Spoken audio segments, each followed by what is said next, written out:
Good morning and welcome to your neighborhood Unitarian Universalist congregation. My name is Susanne Maziarz. I'm the music director here and I have your announcements for the coming week. First announcement is our own choir meets Monday evenings here in the space from 7 to 9 p.m. If you are interested in joining our choir, come talk to me after service.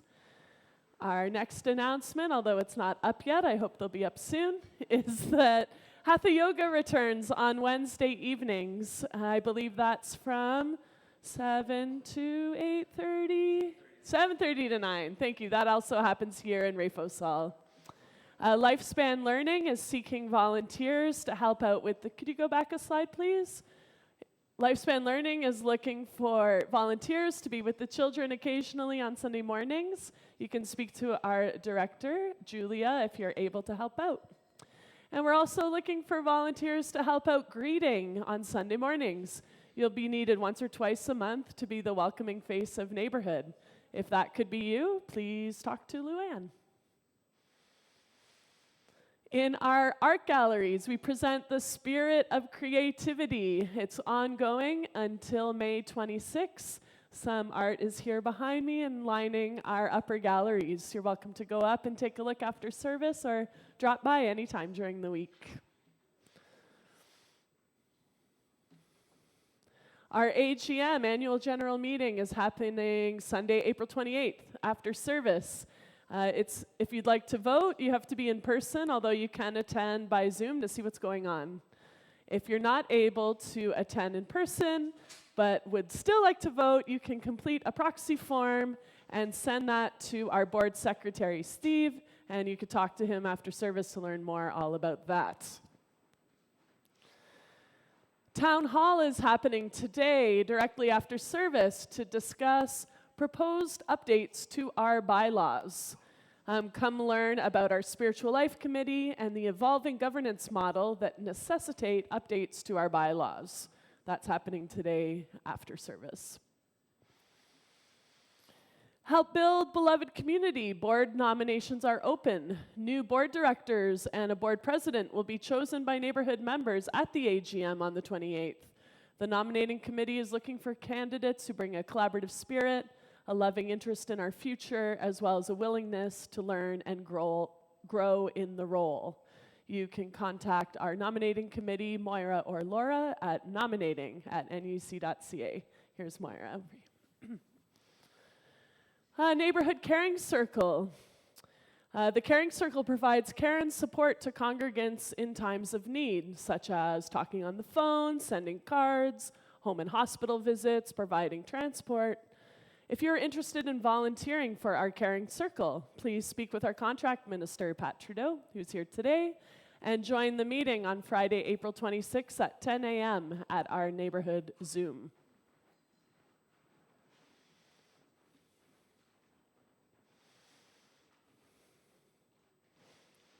That's okay. Circle music is happening this afternoon from 3 to 5. That's co-facilitated by Jane Lewis and I. All are welcome to join us in this improvised singing circle. It's a creative opportunity for deep listening, being in the moment, sharing your voice, spontaneity, groove, and laughing. You're all welcome. It's today at 3. Thanks, Karen. Love and Grief for Israel and Palestine, a sharing circle. This is an opportunity to gather as community and share our deep love for humanity and grief for the suffering in Israel and Palestine. This will be a spiritual gathering, not a political one. This will be co-facilitated by Bruce Line, Peter Marmarick, myself, and Reverend Pat Trudeau. That's happening Thursday, April 25th in the evening from 7:30 to 9:30 here in Rafos Hall. All are welcome. Our question to the community for today: how do you feel connected to the earth when you're in the city? We will be exploring this question later in the service and asking for your responses.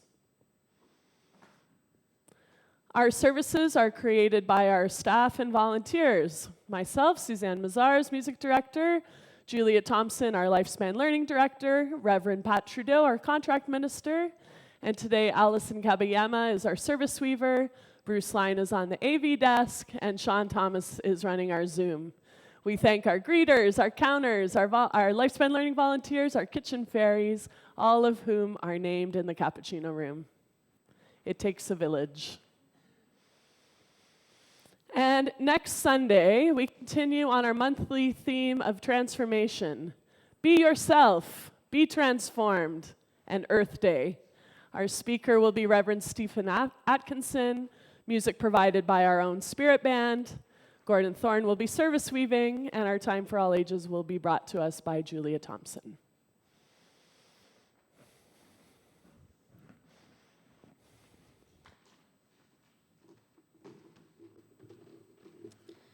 Good morning.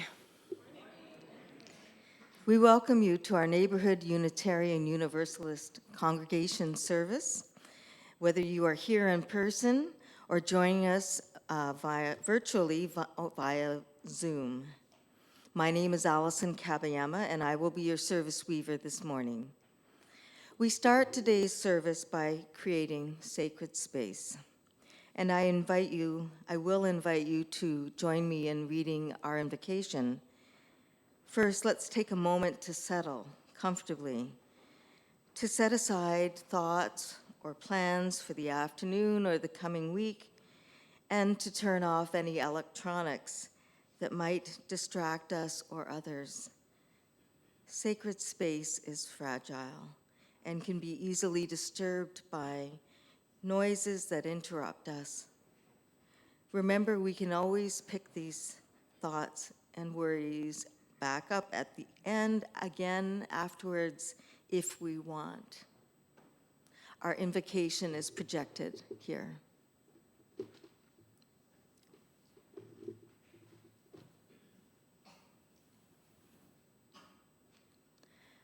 Let us cast the circle of a sacred space here. Let us cast the circle of a cherished space here. A space of safety, a place of forgiveness, a place of love. If we want the world to change, we must craft in our space and in ourselves the seeds that grow a different kind of life. A life of graciousness, of creative intelligence, a place of life and spirit for ourselves and our family. This morning I'm inviting Steve Kohler to come forward and light our chalice.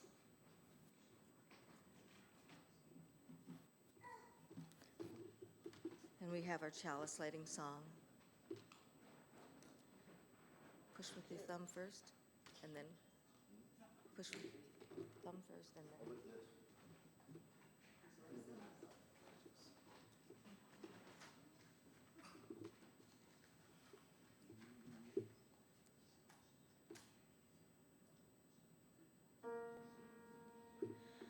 We light this chalice to remember, to light the fire within our own hearts.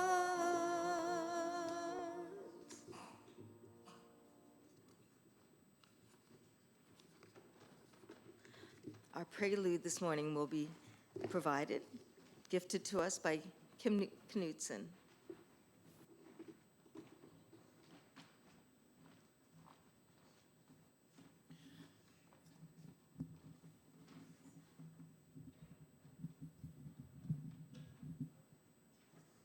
Ani Bosho Zawawai Bianco in addition to Kaska Gagapshindodam.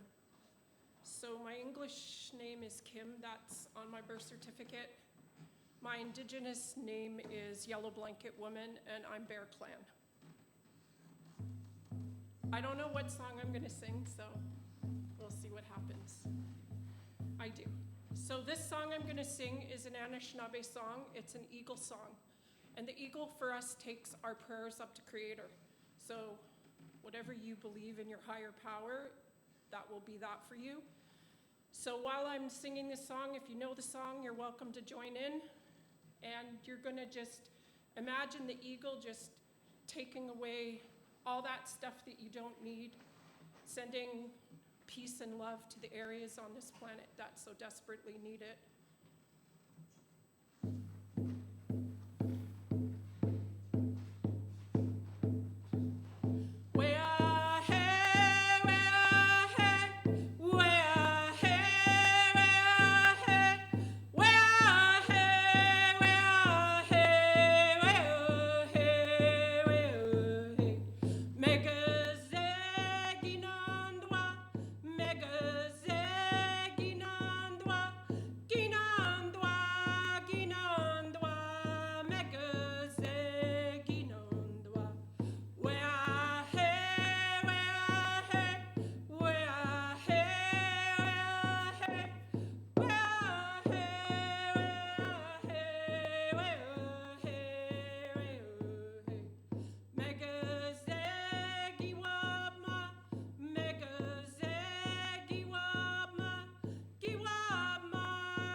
Just try it. Whatever your voice says, that's good.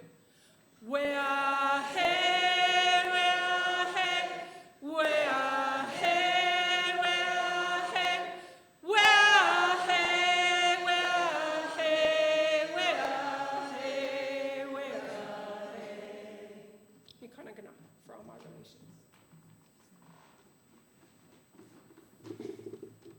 Thank you, Kim. The land where we meet today has a history. Since time immemorial, Indigenous nations have known the shores of Lake Ontario. These lands have held the stories and hopes of groups, including the Wendat, the Anishinaabe Nation, the Haudenosaunee Confederacy, and the Mississaugas of the New Credit First Nations. This is the acknowledgement that settlers state to honor the lands of the Indigenous peoples that we occupy. An Indigenous land acknowledgement honors the land. In that spirit, I bring our attention to the grasses and trees that are so varied and full in such individuality and mystery. Even in the city, we will have noticed the vegetation and small animals, possibly a bird or raccoon on our way home last night or on our way here this morning. If we look closer, perhaps we see small flowers, wildflowers, and curious fungi, an entirely other world among the lawns and well or unkept gardens. I wonder how I fit into their world. The shroud over all this beauty is the fear and anticipation, perhaps, of resurgence of the wildflowers. But let's take a moment of our combined attention and love to care for the lands and animals affected by the impact of humankind, and remember the precious gift of the interconnected web of which we are all a part.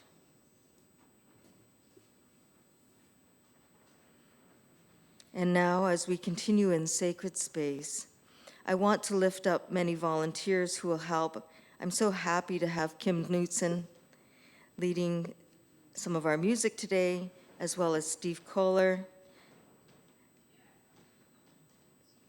And our greeters, so on. Thanks, everyone. Many thanks to all. We are open to many beliefs and learn from many traditions. We welcome all people who are seeking a spiritual community. If you are visiting us in person for the first time, we welcome you and encourage you to stay for our coffee time, which also has tea. We go. Take a red mug and we'll know that you're interested in talking to us, perhaps about your spiritual journey and how you might have come to neighborhood.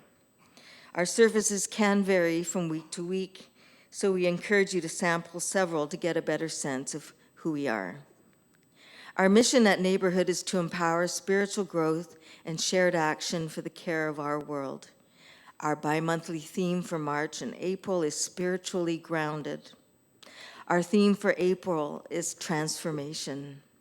And our theme for today is in the city, on the land. I understood that we were going to be thinking about ancient ways from the heart of humanity and our connection with the heart of nature. Instructions and virtues, ways to be. When I thought of this, it reminded me of our ancestors' service that we held back in October of 2021, when I shared about the paternal or Japanese side of my ancestors. I spoke about the values and lessons imparted through the generations.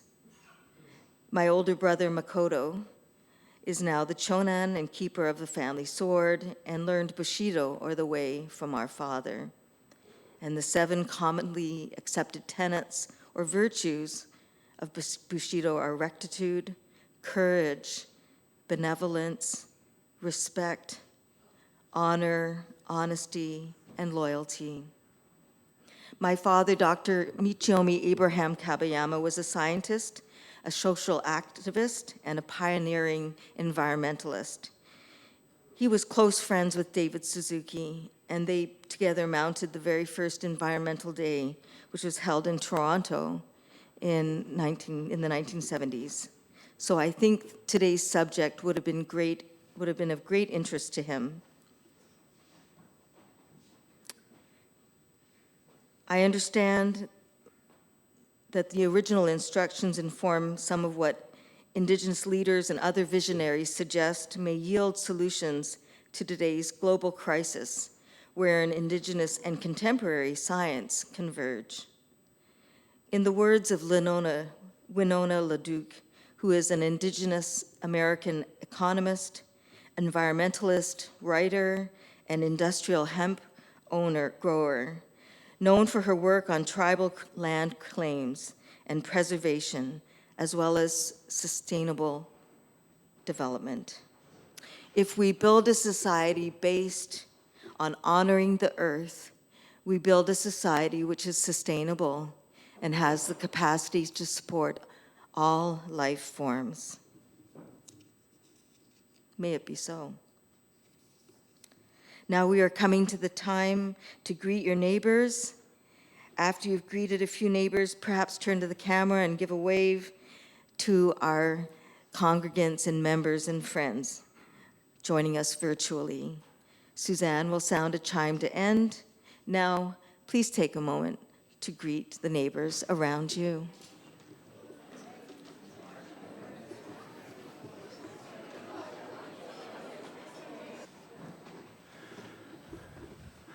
Let's sing together. I'd like to teach you a song about the land written for some land just a little bit north of here when it was under threat by Marilyn Hammond, called the Temagami Round. I'll teach it to you phrase by phrase, then we'll get it going as a chant, and then we'll try it as a round, making some harmony together. Could I get the slide with the lyrics, please? Why don't we rise? Easier to sing, if you're willing. First phrase sounds like this.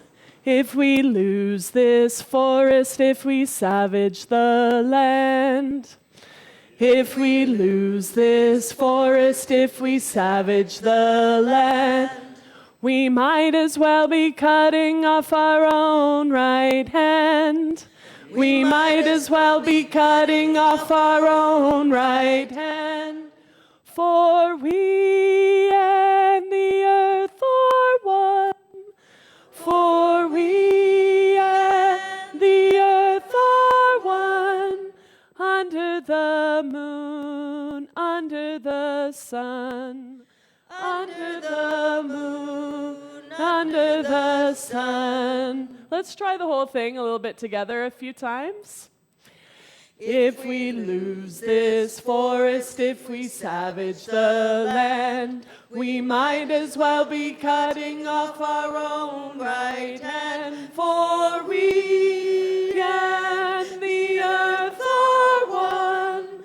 Under the moon, under the sun. If we lose this forest, if we savage the land, we might as well be cutting off our own right hand. For we and the earth are one. Under the moon, under the sun. Great, and Allison, if you could help me, maybe you could take the mic with you too. Allison is going to take my left-hand side. This, folks, I'm counting Kurt. You're in my left-hand side, group 1 here. And I'll be with you folks over here, group 2. And let's sing it 3 times through. When you get to under the moon, under the sun the 3rd time, we'll just keep looping that a little bit and fade out. All right. If we lose this forest, if we savage the land, we might as well be cutting off our own right hand. For we and the earth are one. Under the moon, under the sun. If we lose this forest, if we savage the land, we might as well be cutting off our own right hand. For we and the earth are one. Under the moon, under the sun. If we lose this forest, if we savage the land, we might as well be cutting off our own right hand. For we and the earth are one. Under the moon, under the sun. Under the moon, under the sun. Under the moon, under the sun.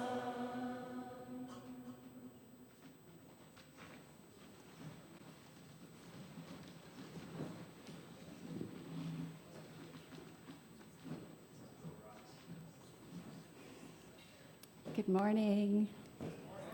My name is Julia, and I made a sort of like a little rhyme to, like a gathering rhyme. Let me just see if I can remember it. Come, children of all different stages, and join us for the... Hey! Just to spice things up a bit. So, I just want to know, where do you think where do you find nature in the city? Even if you're in the city, because you don't have to go way, way out in the middle of nowhere, right? In the park, anywhere else you can think of? In the garden? Anywhere else? Fields, yeah. Farms? Ravines, that sort of thing, good for you, yes. So, this story that I'm going to share with you, it's a lovely story called Walking Together, and it is by Elder Albert D. Marshall and Louise Zimani, illustrated by Emily Kawagashig. What do you notice on the front cover of this book? What do you see here?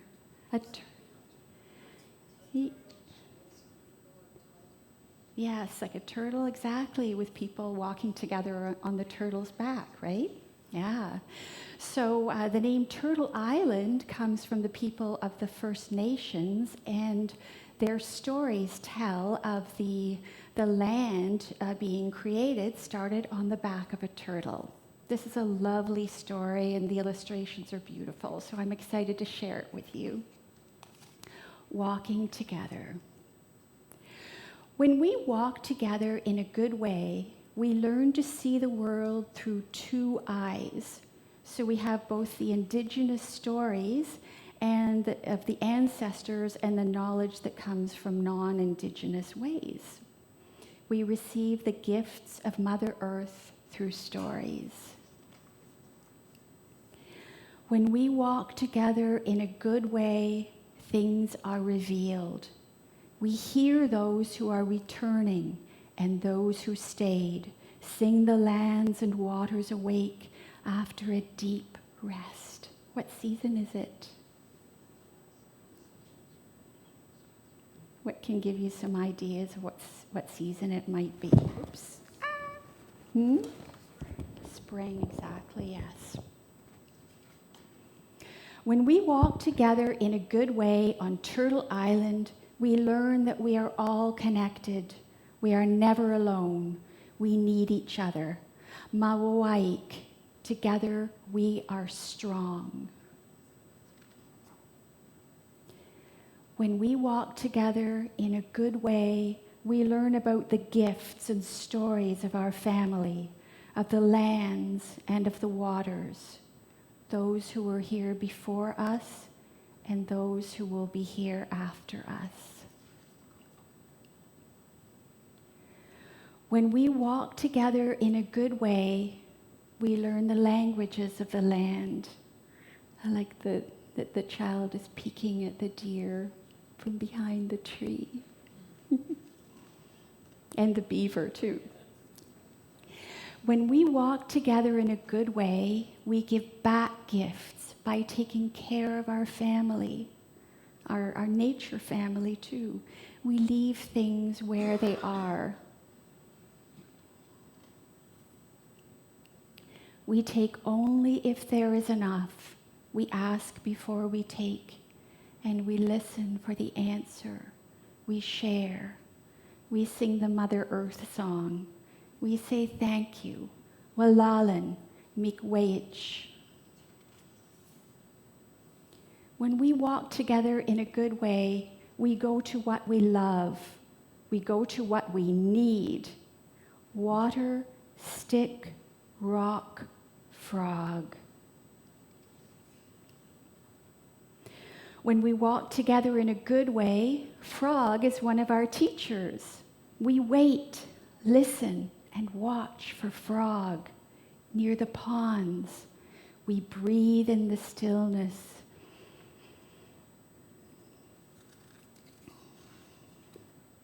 When we walk together in a good way, things are revealed. We hear Frog croaking. We see Frog. Frog watches us. We speak Frog. I love that part. We speak Frog. When we walk together in a good way, we listen to a story about Frog. He lives in muddy water and has wrinkly skin. He did not share the gift of flowing water with the people and the animals.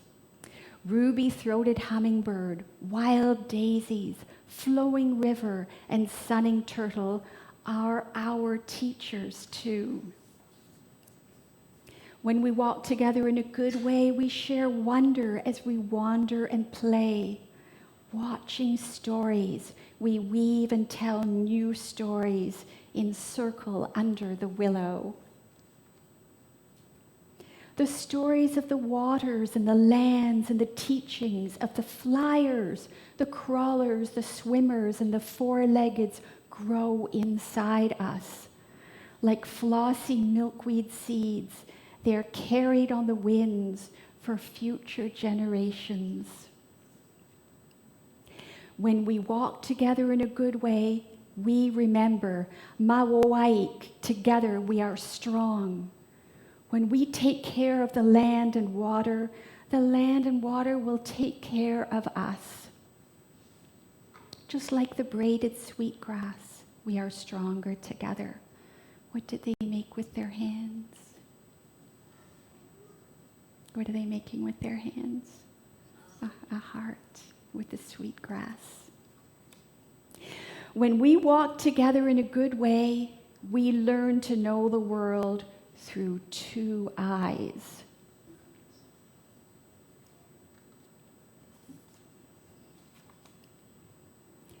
The authors were inspired by Chief Charles Labrador of Acadia First Nation, and he said, "Go into the forest.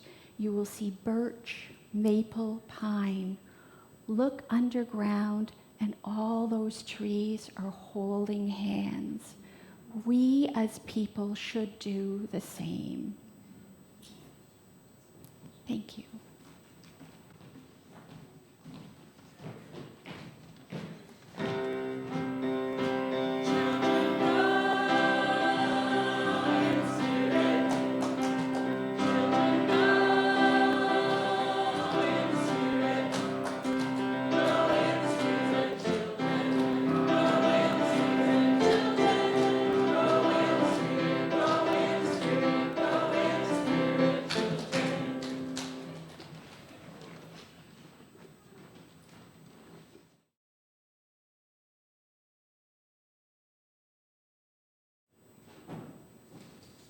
Now it's time for a meditation or prayer. Today we will do something a bit different from usual, and I will guide us through a spoken meditation. So please get as comfortable as you can in your chair. Let your hands rest loosely in your lap. Close your eyes. Take a deep breath in. Hold it for a moment, and then let it go completely.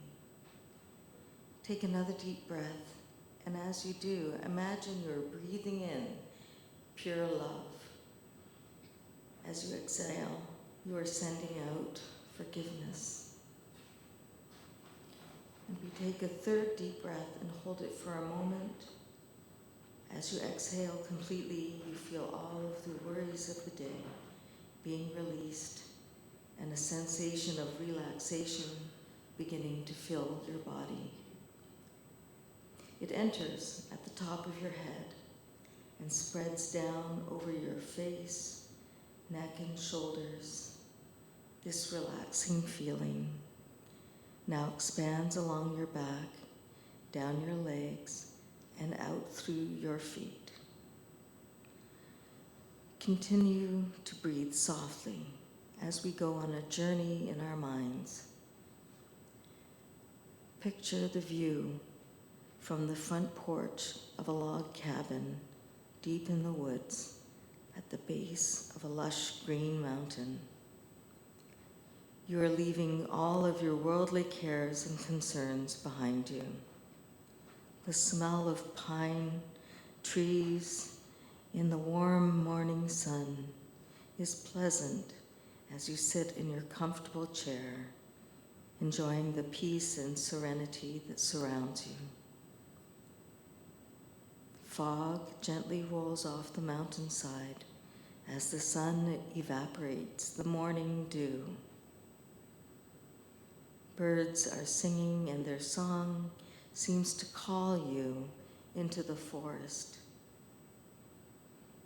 You slowly rise from your chair and walk down the 3 steps that lead to the ground below.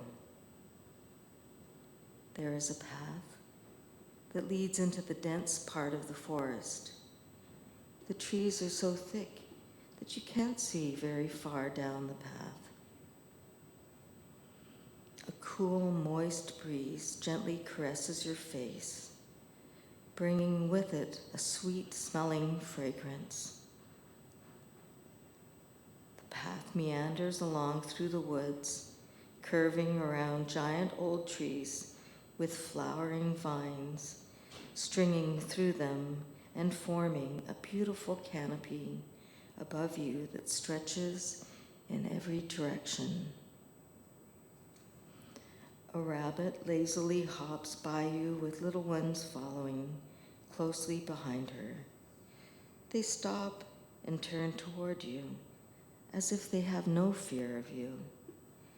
Then they turn and continue on their journey, disappearing behind some small shrubs.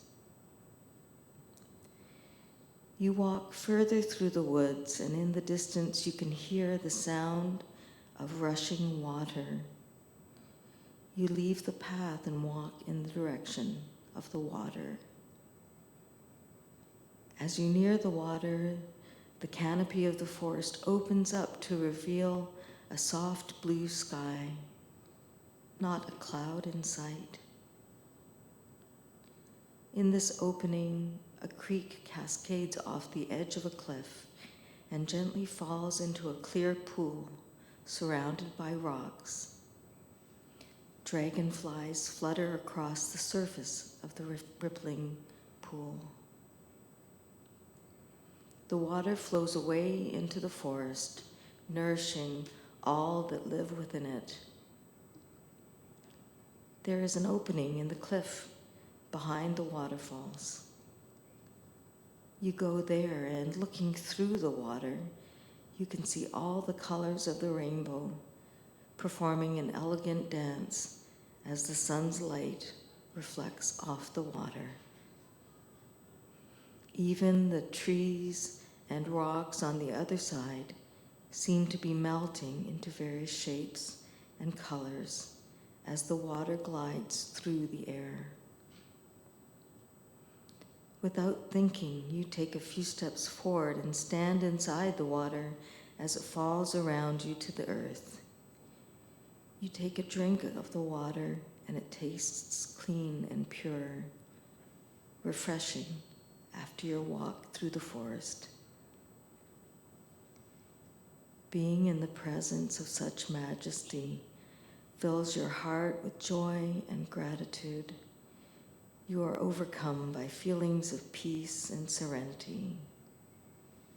An eagle soars above you, effortlessly floating in the breeze. As you step out of the water and back into the warm sun, you notice a flower-covered bush with colorful butterflies surrounding it. This truly is a magnificent place.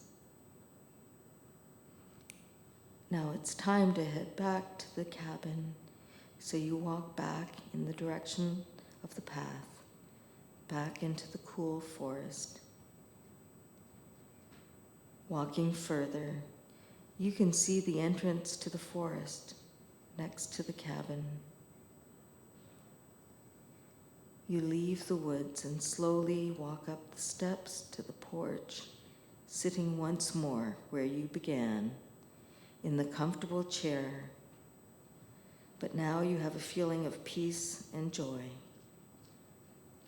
Remember that you can return to a place of peace anytime you want by simply closing your eyes and saying to yourself, I can choose peace instead. Let's take one last deep breath, and as you exhale, begin to wiggle your toes and fingers. And when you are ready, open your eyes.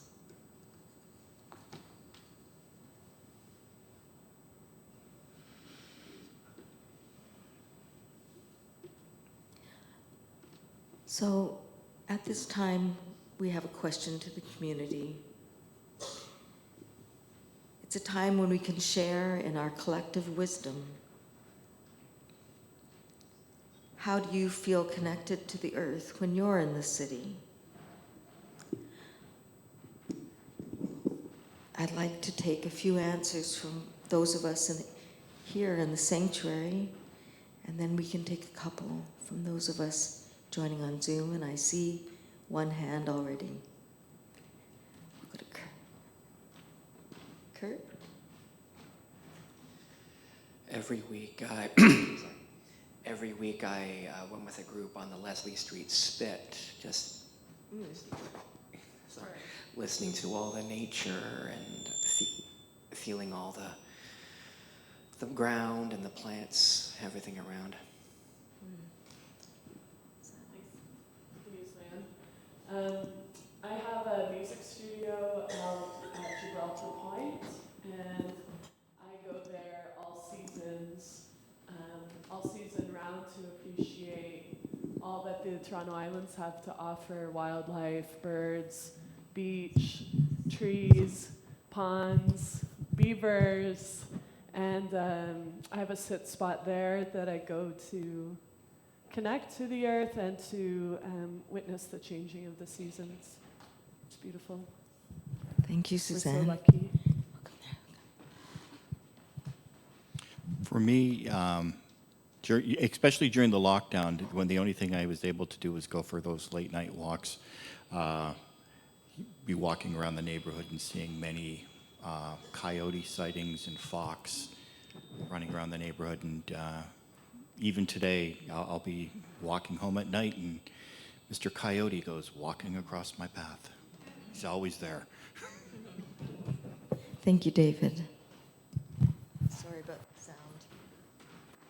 I see nature as an extension of my inner body. So if I treat my insides with respect and care and love, then for me that's taking care of the environment, and then it extends outwards.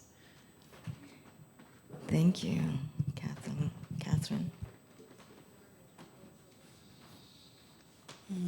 In the spring, turning over rocks in the garden with my grandson and finding life underneath them.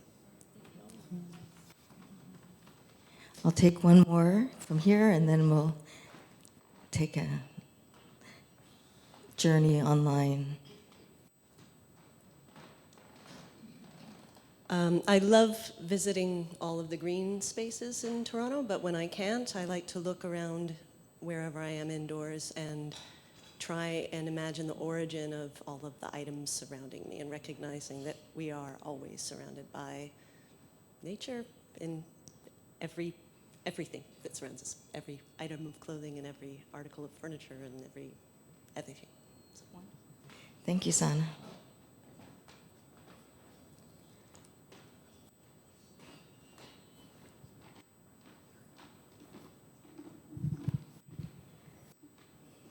Sean, can you check for us online and see if anyone would like to share their wisdom?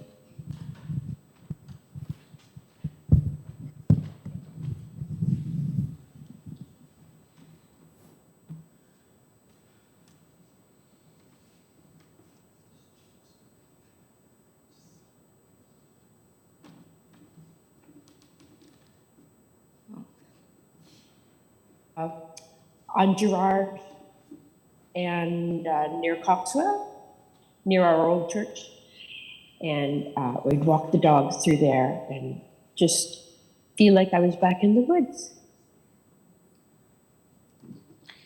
Wonderful. And I would like to add one of my own. And I get to experience a lot of green roofs in Toronto since I've been doing research on them. And they are really magical places. And among other things, one can see the Toronto's official city bee, the Gapistemmon viridis, is this beautiful little native bee. So people should have a chance to see that. That's all. Thank you, Sean, and thank you, Dee Dee.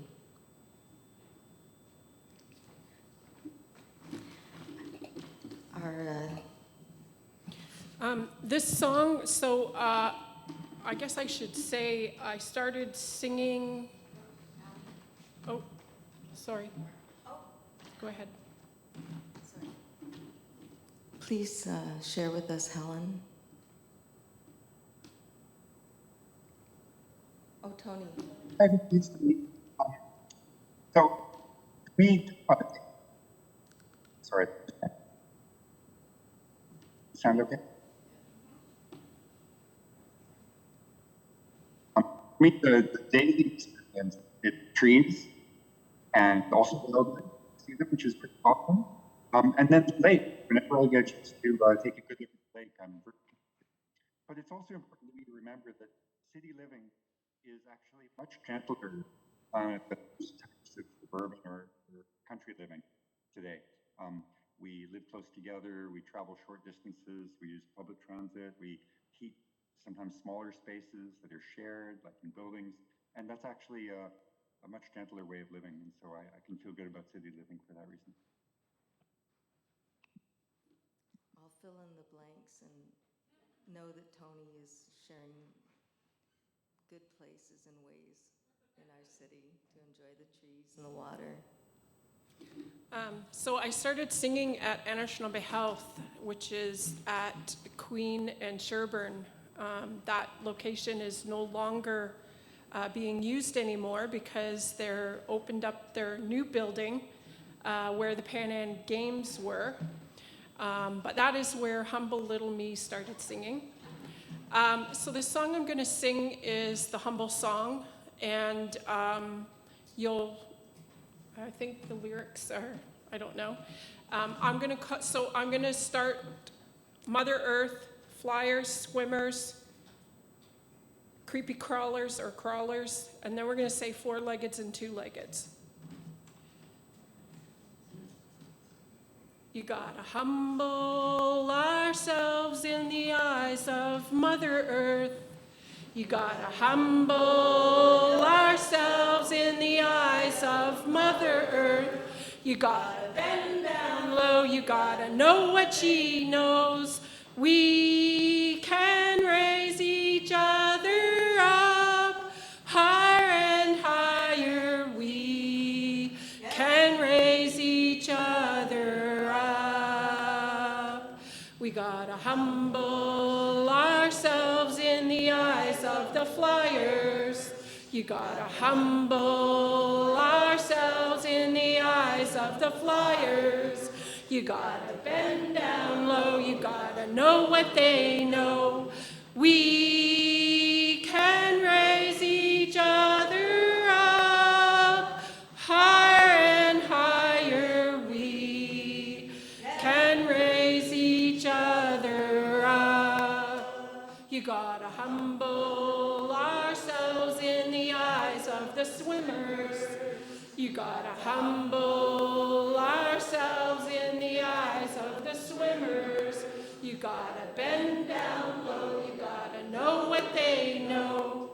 We can raise each other up higher and higher. We can raise each other up. You gotta humble ourselves in the eyes of the crawlers. You gotta humble ourselves in the eyes of the crawlers. You gotta bend down low, you gotta know what they know. We can raise each other up higher and higher. We can raise each other up. You gotta humble ourselves in the eyes of the four-leggeds. You gotta humble ourselves in the eyes of the four-leggeds. You gotta bend down low, you gotta know what they know. We can raise each other up higher and higher. We can raise each other up. You gotta humble ourselves in the eyes of the two-leggeds. You gotta humble ourselves in the eyes of the two-leggeds. You gotta bend down low, you gotta know what they know. We can raise each other up higher and higher. We can raise each other up higher and higher. We can raise each other up.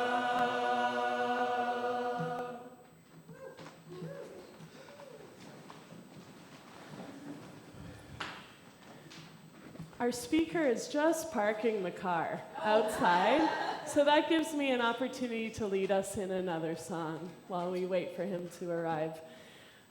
Seeing as our topic for the month, bi-monthly topic, is spiritually grounded, I'd like to share a song that I led earlier this week when I was literally on the ground with a group of spiritual leaders inside of the RBC Bank. There was a priest, a nun, a minister, a Buddhist, there was an atheist with us as well, all respecting creation and doing something for care of the earth. And this is the song that I led to start off our pray-in at RBC this week. It's a call and response song, so we don't need lyrics. You can just repeat after me. I believe, I belong, to the earth. I belong, may my life, be a song, may my song, heal the earth. Yes, I believe I belong to the earth. I belong. May my life be a song. May my song heal the earth. Yes, I believe I belong to the earth. I belong. May my life be a song. May my song feed the earth. Yes, I believe.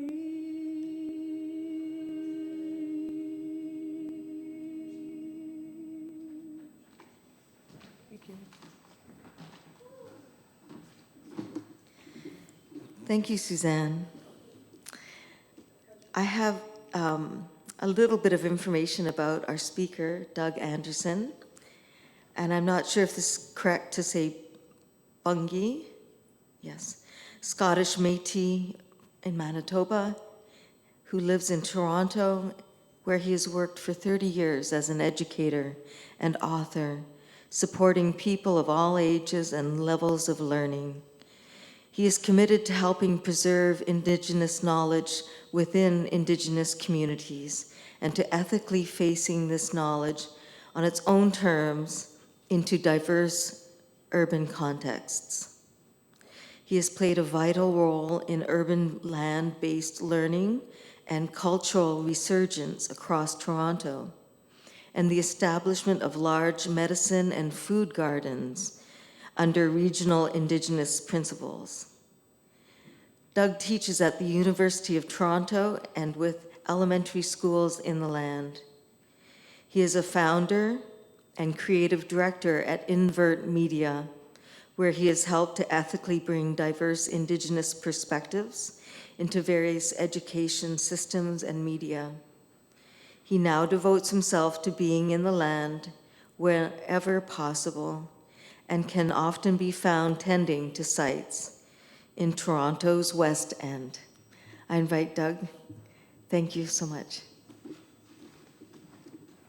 take your coat. Okay. Thank you, Allison and Susanne. Poor Susanne had to... Can you all hear me like this? Okay. Oh, there's people on Zoom. Okay, sorry. I have a very booming voice, so I don't know if there's anything Bruce can do. Just back off. Yeah, so first of all, I was supposed to be here at 9:45. I have not slept, and so we'll see how I do. There was just, everything's fine, but we had a situation. First of all, I want to thank you guys for inviting me here. I just speak for a minute about who I am, because it's really important in the context of what I've been doing, what I'm talking about today. Bojo ozaw an kwatishna kasa do do binjapa banji meti andao. I lived in Toronto for probably since I was about 22, and I grew up in the Ottawa Valley. And the indigenous people I grew up with were my father, his older brother, and my aunt, and one of my uncles would visit a lot. But otherwise, I was like a lot of urban indigenous people. I was probably the only, now we call ourselves indigenous according to Canada. I like to joke, Indian Native Aborigines, because we've been called all these things. They're all exonyms, of course. But we had, this would have been in the 60s and 70s, coming up in a time when a lot of the traditional cultures of indigenous people were just starting to creep out of hiding. They were illegal under the Indian Act and other Canadian legislation for a period of about 70 or 80 years. And so, I was involved with family, and we went to the Friendship Center. It's like indigenous community centers in cities. And I was working there one summer, and this elder showed up, Ernie Benedict, and he actually burned some sweetgrass, and there was a bunch of us standing there, and was like, what the heck was that, right? Because very few of us had ever seen this. So just to give you a sense of what's being recovered is being recovered in spite of Canadian sort of history and policy. And what we had as a way of introduction to this was never, we still can't learn our languages in a public school. Now, my father's dialect, he grew up speaking this very odd Creole. It was a mix of Bunji. People think Métis and they think French. They think Louis Riel. But we were actually, my eldest uncle said, my dad couldn't pronounce the word Métis. They're in Métis territories. We're classified by the government as Métis. But it was kind of like a mix of Orkney Scots who came down the Hudson Bay, and they went through a whole range of economic lifestyles that changed almost with every generation or two. So they were fur traders, and then they were buffalo hunters, and they were farmers, and then they just sort of spread out. But it was in the traditional Métis territories in Red River. The fact that I've lived in Southern Ontario all my life, or most of my life, means that I'm on someone else's territory, traditional territory.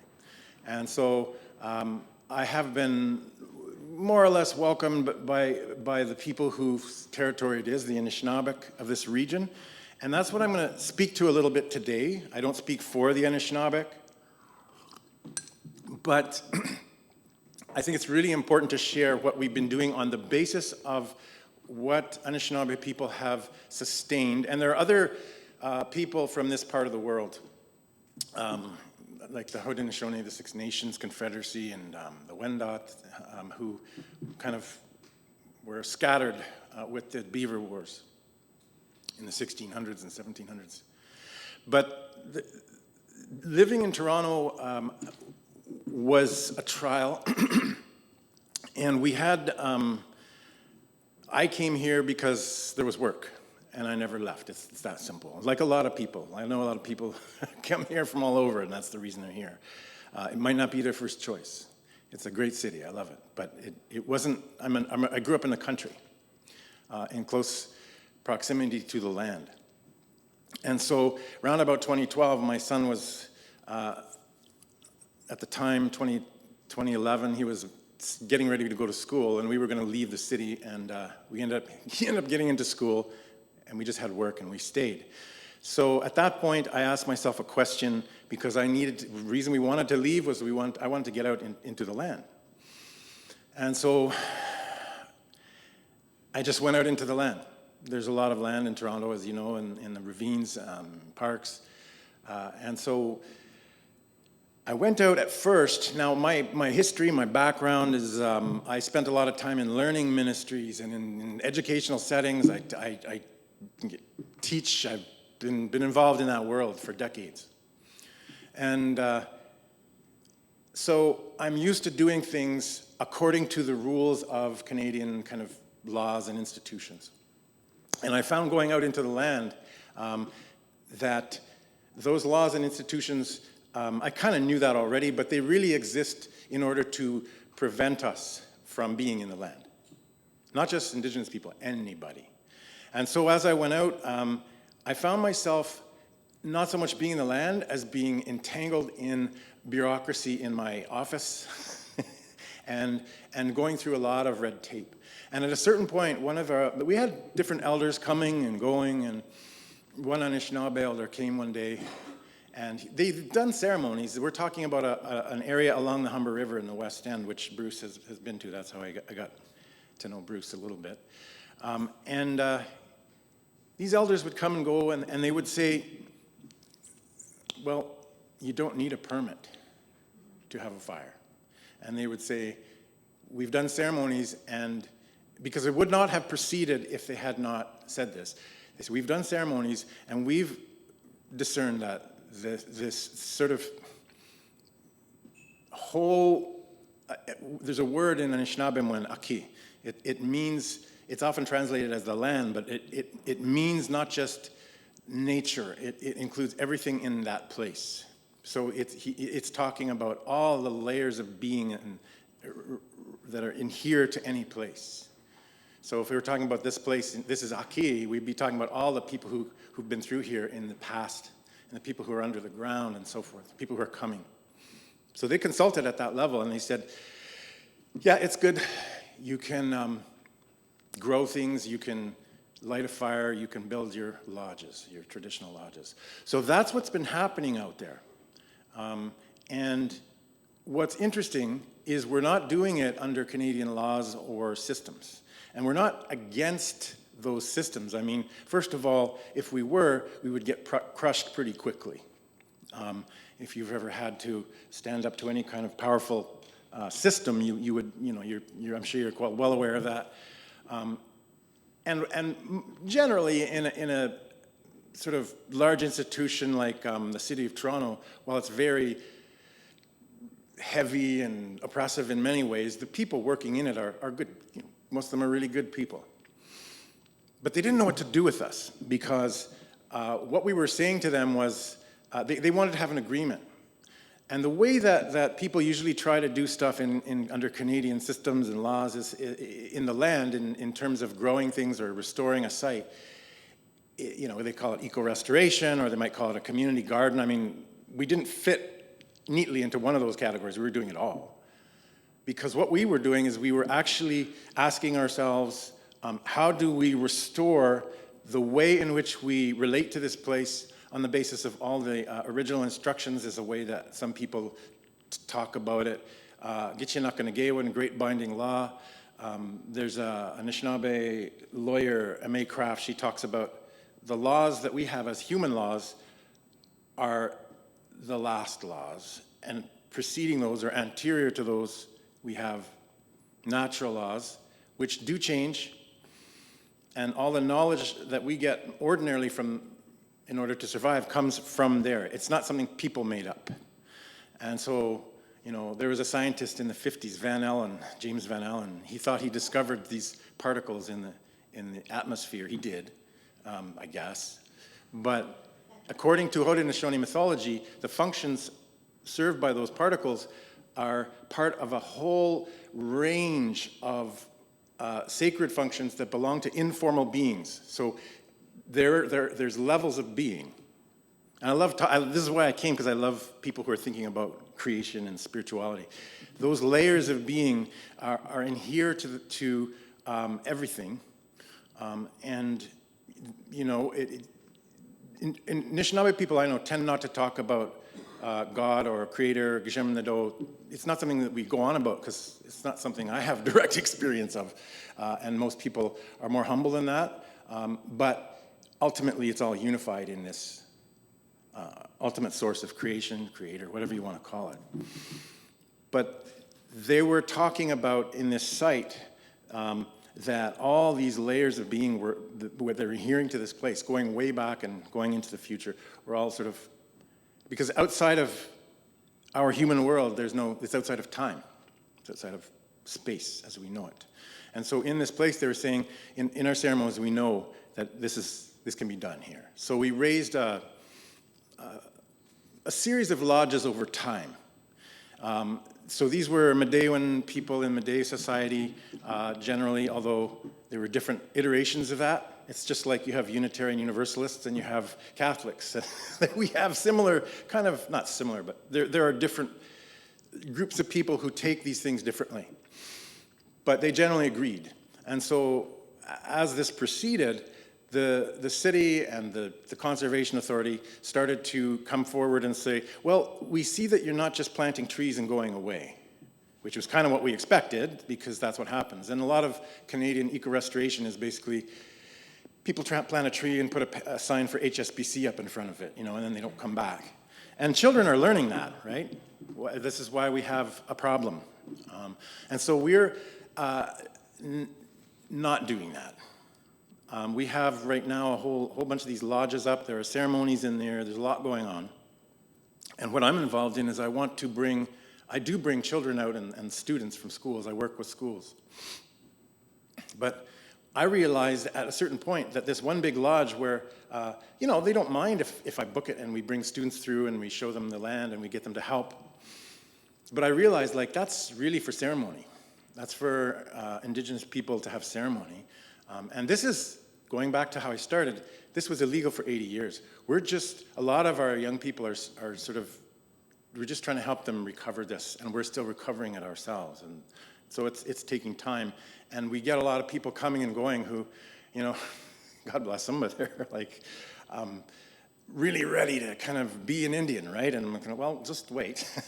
So what we're going to do is we're going to take invasive plants, because one of the things the elders say is if you look around in Ake and in everything that's around us, it's telling you what to do. The laws are coming through, because I can't hear God and I can't hear sacred laws directly as they're being transmitted, right?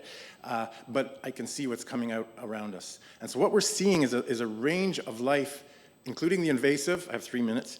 Invasive stuff. And we're now looking at how we have covenants with this space and with the life that's there. And what that means is, so for example, there's an invasive grass called Phragmites, and it's covering the whole range of territory, cottage country, all the way down to the States, and they're tracking it with satellites. We looked at it, and they're spraying it with toxins, and the elders up north are upset, and it's poisoning the animals and the medicine. And we said, well, it has a purpose. And it's been used for thousands of years for roofing that lasts 80 years. Now, we're not going to roof Toronto with this yet. But we're not asking about sitting in the woods and making, we will do this with children, but making huts out of this. We're actually asking, how can this be used on an industrial scale? And we're in a neighborhood in the West End where the manufacturing sector has been gutted and there's all these empty industrial buildings. And so we're going to go to the universities, and we already have, and we're bringing them to the fires where the children are, and we're seeing the questions you need to answer as a provost at the University of Toronto or York or wherever, that Indigenous people have, according to our own instructions and laws. It's not just about how you go back to nature. The people who came here from France first were amazed because this was highly managed land in a sense. There were a lot of controlled burns. There was very rich, long orchards that went on for a very long way, right? And people would circulate on the land. They wouldn't stay in the same place for more than 20 or 30 years. That was a generation, and then they would move to the next, and they would let that site recover. So they were moving around. Guess what we still have to do? So we're looking at how our children and grandchildren may come back to these Gitchinakanagew and these great binding laws, And I know I have like 30 seconds left, but what I really want to impress upon you is, for you or your children or your grandchildren, it really is, I feel, time to start talking with them about not what their rights are, what their responsibilities are. We don't have rights. We have 3 rights but they're birth and death and time. And the time might only be a couple seconds in the womb, right? And so the rest are privileges and needs and wants to survive. But those will all be taken away if we don't take up our responsibilities. And so what we want to do is I'm working with a civil engineer and an architect. We're going to get lawyers. We're going to begin to answer children's questions. It's not just about being in the woods and not being nature people and not touching. If you go to Evergreen, the best eco-restoration people in the world, in the country, in this region at least, they're not even allowed to go off the trail. What we're saying is we're bringing all the children out into the land. We're going to sit down with them in the land and use it. We're going to build an outdoor classroom there with these invasive materials and the roofing. And we're going to sort of keep bringing them through and start teaching them how to take care of this and how they're going to move across southern Ontario this is sort of the area that I'm interested in looking at with universities, and ask how they're going to return into the land with farmers who are amenable to this as an alternative to sort of the destructive industrial farming we've been doing. Because I guarantee you the original farmers, and there's still a few, can teach us a lot, have a lot to teach us. So I'll leave you with that, and I hope you have a chance through Bruce to, you can try me. I'm fine if you share my contact information, but if you know people who really are ready or young, especially if you have children or grandchildren or yourself are ready to go out and learn in the land, there are groups that are coming to the fire, they're sacred fires, and we're not talking about proceeding on the basis of formal agreements with the city. We still don't have one. They came last summer after 10 years and said, we think we have a way to do this. We'll do co-management agreement with you in this. And one of our leaders looked at them and said, we're not co-managing this. We're doing this under our own laws, right? And so they went away, because they can see that we're healing the land. We're having a huge impact on it. There's a lot of medicine. There's a lot of food. There's a lot of invasive stuff disappearing. So if you're interested in this stuff, the Toronto Nature Stewards was a group, for example, that couldn't get into the ravines for years because of this red tape. They brought their tobacco to the fire, and they're there. They're helping, and we're starting to say, use this, and then start to move across the river. It's going to grow. So I thank you for your patience, and I really am glad that you're here, and I hope to see some of you out there sometime. Miigwech.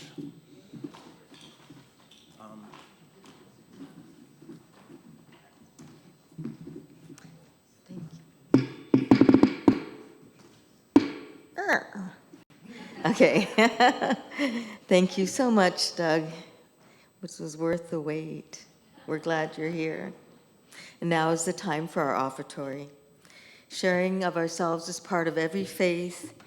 Volunteer efforts are essential, but our rent and salaries and other things are paid in programs created with your contributions. The greeters will pass the baskets, and we know this congregation is a living entity, and like all living things, it must have nurture and sustenance.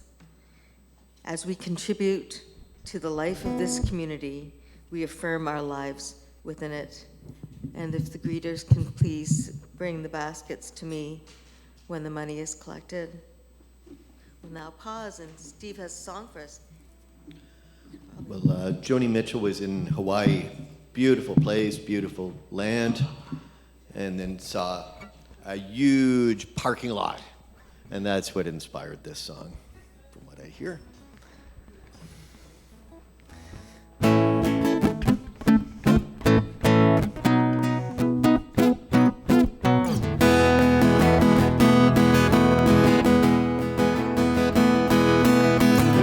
Paradise, put up a parking lot with a pink hotel, a boutique, and a swinging hot spot.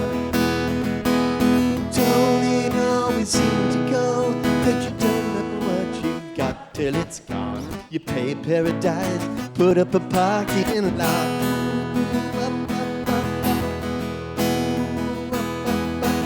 They took all the trees, put them in a tree museum.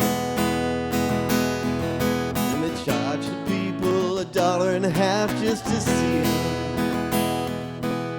Don't it always seem to go that you don't know what you got till it's gone? They pay paradise, put up a parking lot.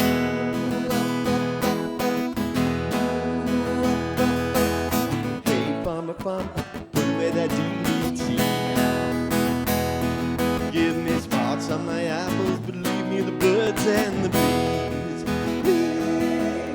Don't it always seem to go that you don't know what you've got till it's gone? They pay paradise, put up a parking lot.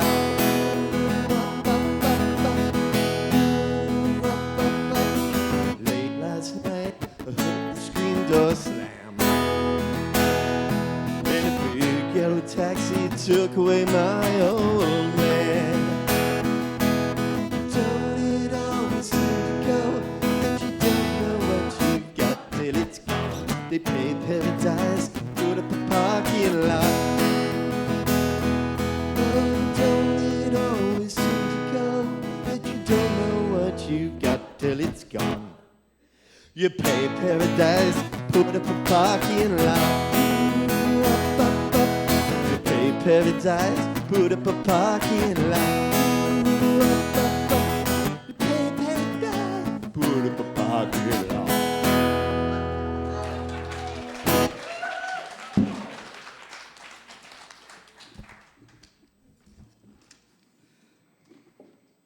If you have found love and acceptance here, if you have known kindred spirits here, if you have found home here, let this offering be a token of gratitude for our common life as we build the common good.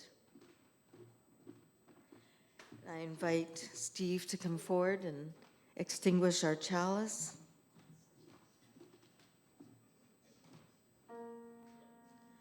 Although our chalice has been broken, we hold the fire within our own hearts. Please rise in spirit, body, if you're able. Thank you. And I have some closing words here. Oh, sorry. A closing song. Have I missed the okay, I got it mixed up. It's okay. All right. This is a Tibetan Buddhist prayer that I've adapted a little, but it says, may you be at peace. May your heart remain open. May you awaken to the light of your own nature.